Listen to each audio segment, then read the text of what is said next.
Hello friends, welcome back to the new tutorial of the AWS. So today we are going to solve one of the issue which I'm facing, that is client is configured for the secret but the secret was not received. To how to solve this issue? So basically this happens when we create the Cognito pool, so we have enabled that secret one. Okay, so that's the reason it's come that issue. So let me create the new user pool and come up with that one. Okay, so here we go with that one. So here we have to new user pool. So go with the Cognito user pools. This is a user pool. So basically I'm using this user pool, right? And you can see when I go with the app integration, so we have the client and we have the secret. Okay, so whenever you create that user pool, so don't create that secret one. Okay, so let's create a one so you will get to know about it. User pools, create a user pool. So this is that one. So I will check all the things, allow users to prefer thing. Generally what we do, custom, or you go with the default and require, yes, SMS message. Okay, next, enable self registration. Okay, so here we have send message and verify email, send message, and both you can otherwise send email. Okay, so here we have done this thing, activate updating this one, select attributes. Here I am just selecting the attributes family and given name.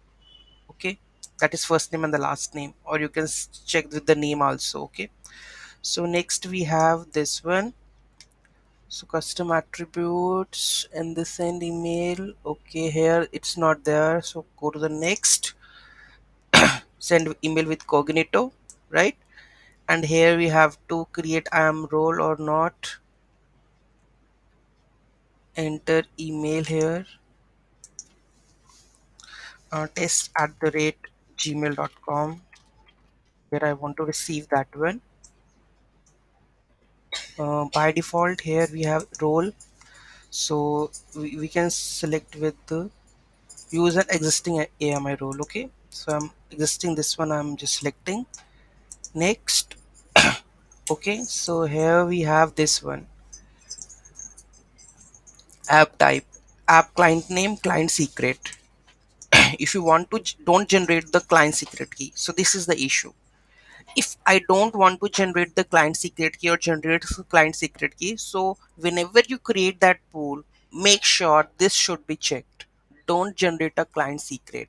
If you mark it checked and create that pool, that issue will never come up, right? So I will check you right now, test. Okay, so here I'm going to add this one, other hosted. I want no. Okay, so here I'm done. Next, something missing. Which is missing? The pool name. Test app. Okay, so next, this is the review part. So everything I think is sorted. Create pool. Okay, so create pool is done. That is this one. So I'm going to just use their authentication parts. Okay, so let me go and just check this one.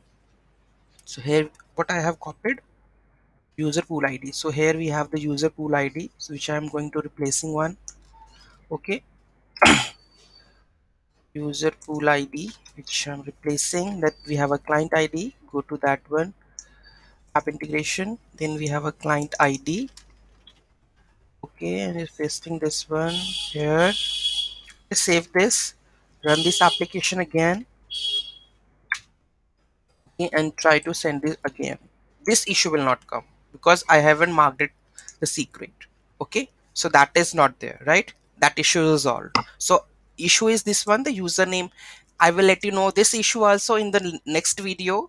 I hope you understand. Whenever you create a user pool, check that mark, don't create the client secret. Okay, this is that issue can be resolved by this way. Any doubt, any query in that, just let me know in the comment section. Don't forget to like, share, and comment on my video. Have a nice day.